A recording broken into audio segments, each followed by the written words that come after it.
Hello my lovelies, and welcome back to Allotment of the Dead.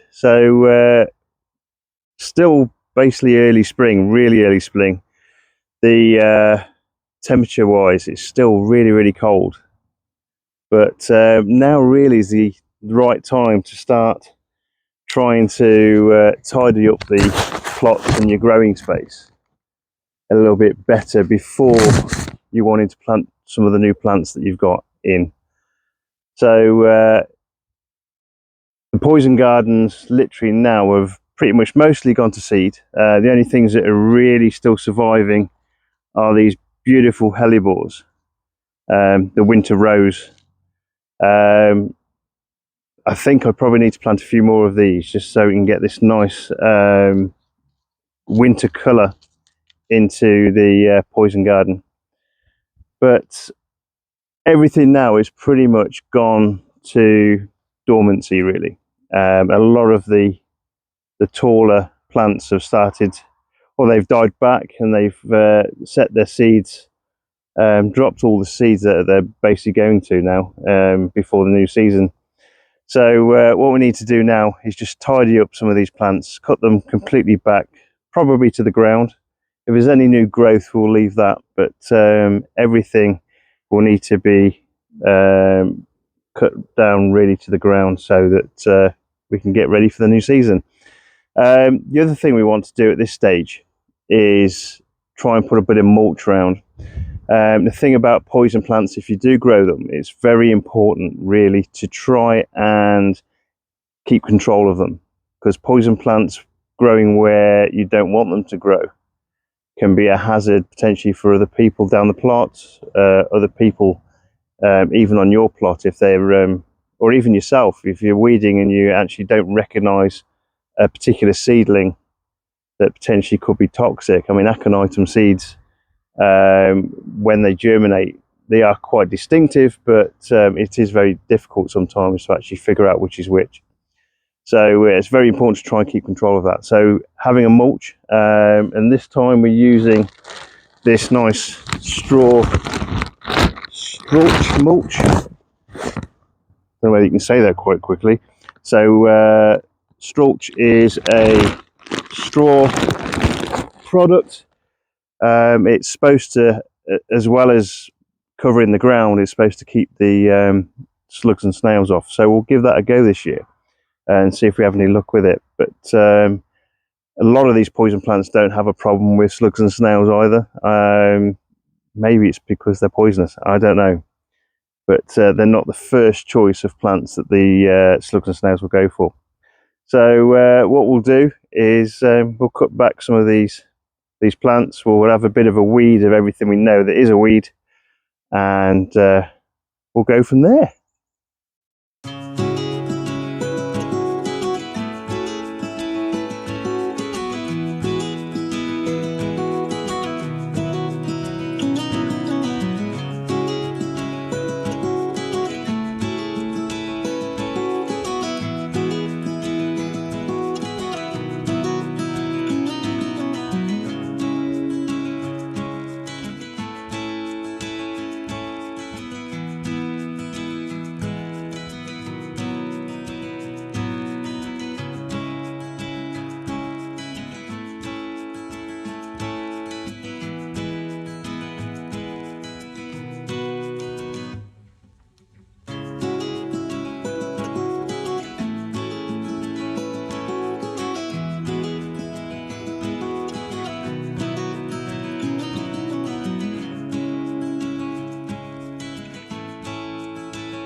Okay, so that's most of the weeding sorted, on at least on this particular patch. It's going to be mulched very shortly. Just going to show you the things that basically are still starting to come up. So when you have a poison garden, it's really important to know and recognize the plants that are coming up, so that firstly you don't pull them out because you want them to grow, and secondly you don't end up poisoning yourself, killing yourself accidentally. It's one of those things when you grow these plants to have that little bit of respect for them, just so that horrible things don't happen. So let's show you what we've got, particularly in this plot now. So okay, so the digitalis foxgloves have all been cut down to the ground, and the larger one over there, that's kind of more of a wild type version, and the one on the back there, took me a while to get to that one, but we should be okay. Everything's really just been cut back, but hopefully these will then grow from the base. If they don't, I'm going to try and grow a few from seed this year, but I'm also potentially going to Malvern Show, and more often than not I end up picking up new ones. So still got a lot of different varieties of digitalis in here. The other thing that we've got is these, as like I say, these beautiful hellebores. The winter rose, let's see if I can focus it, hasn't quite opened that one, but there is another one that further down the plot that has opened really well, and again another small variety of digitalis there. A couple of seasons back now, I think, when I bought the original Aconitum, I bought them as in the green, they call it in the green, and I bought probably around between a dozen and 20. I can't remember 100% exactly how many, but I put them all in here in almost like a V shape. So last year they didn't really grow very well, but this year they're already starting to come up.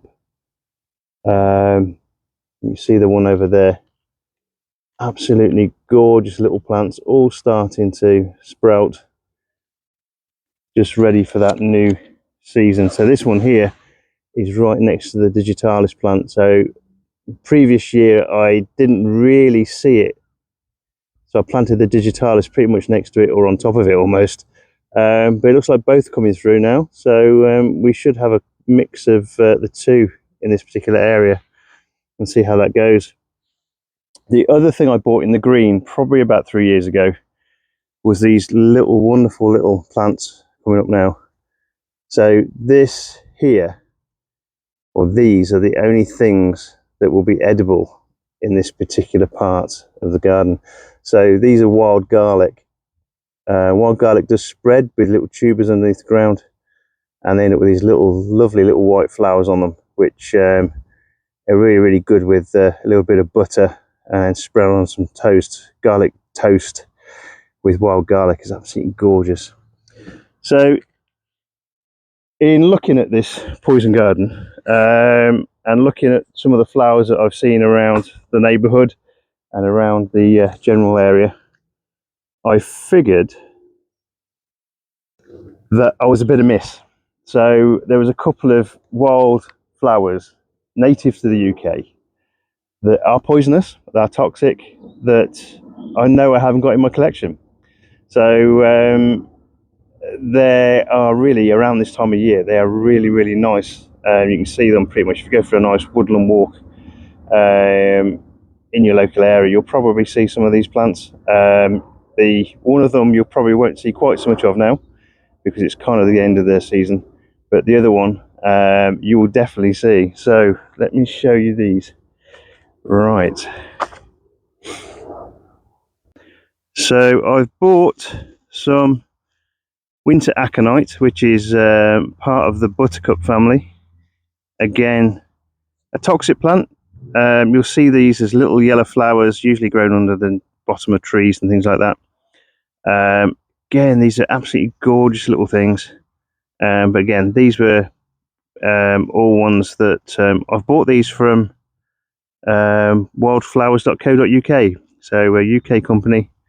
And again, all of these are in the green. So when they say in the green, it means that there's actually shoots on them, which means in some respects you can actually know where you've planted them, which is quite good. You can actually put them exactly where you want them in the shape that you want to put them in. I might actually put these in a swathe straight across the middle of the little plot here. And the other one that I hadn't got was something that's almost like the sign spring coming, because it's one of the first bulbs that comes up. So the snowdrop, so absolutely gorgeous little flowers on these. And again, I've bought these in the green, which means they've still got their shoots on, which again means that I can actually put these wherever I want them. They are a little bit easier to plant as well in that respect. But again, these are poisonous. They contain cardiac glycosides, which can basically stop your heart if you were to eat them. So again, just when you're dealing with all of these, as I say, treat them with a little bit of respect. But let's plant them. Okay, we're going to start with the Aconites. So again, they've got that aconitum kind of toxicity. But again, they don't need much to actually put them in the ground. Going to get a nice little kind of swathe going through.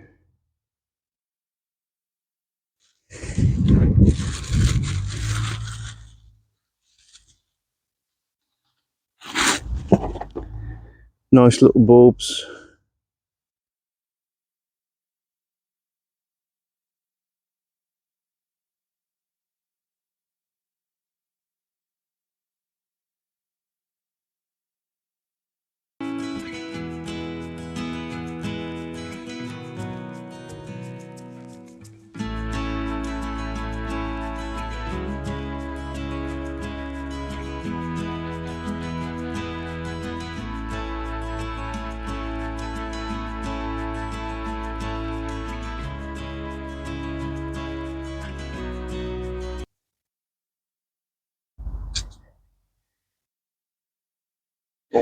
Okay, so it should be a nice little across the middle of the bed. Right, let's do the snowdrops. Now I think with the snowdrops what I'm going to do is put them towards the front of the bed so they come up in a nice little row.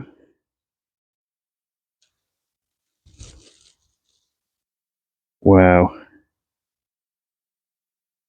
Again.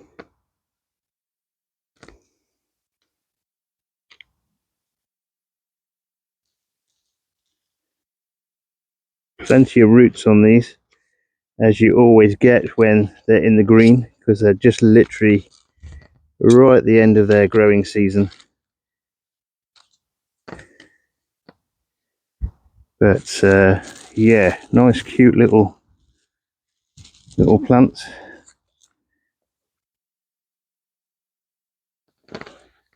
And again, these will spread throughout this particular bed. The bulbs will tend to multiply, but that's not a problem. We kind of like snowdrops. It's that kind of signal that spring is coming. So it's always a nice thing to have in your garden. Right.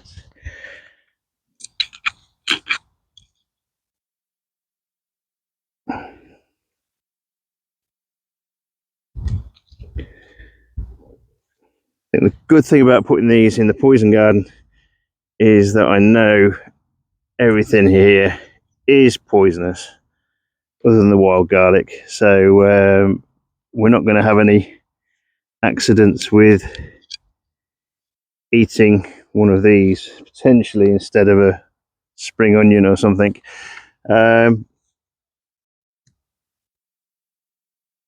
Really good. So these, again, that gorgeous little flower, absolutely fantastic. Right, and we'll put the last one in here. So hopefully we should get these at the early spring. Okay, so all that's left now for this particular area is to give it a good mulch. So we've got this Strulch This again will help with potentially some of the seeds that dispersed from the digitalis and also from the aconitum. It will stop them literally just coming up and growing wherever they want. The one thing you don't want with the poison garden is things kind of coming up where they want. You need to keep control of them. So yeah, it is literally feels just like straw. So and it's really lightweight, so it might mean that I need to maybe water this in a bit.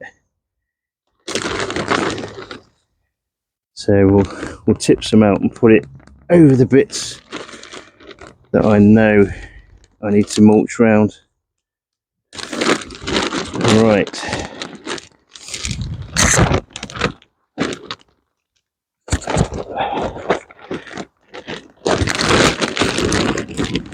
Smells really good as well, which is nice. Okay, we'll mulch underneath the foxgloves. All of the aconitum and the bulbs and those sort of things should have no problem really growing through this. So that's a good thing as well.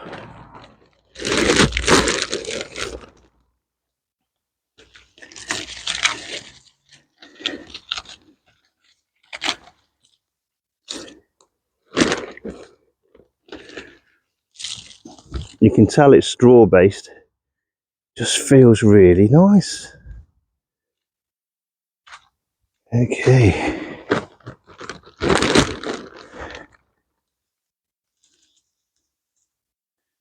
I have got a acanthus in here. Hopefully that will grow up again this year. Again.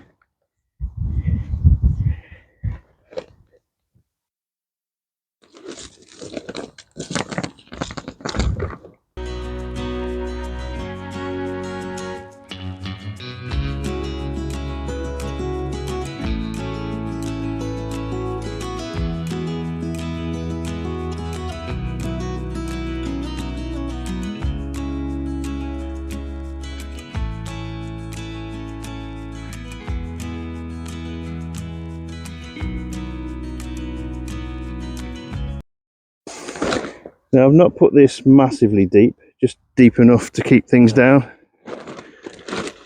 Right, okay, the bed's covered.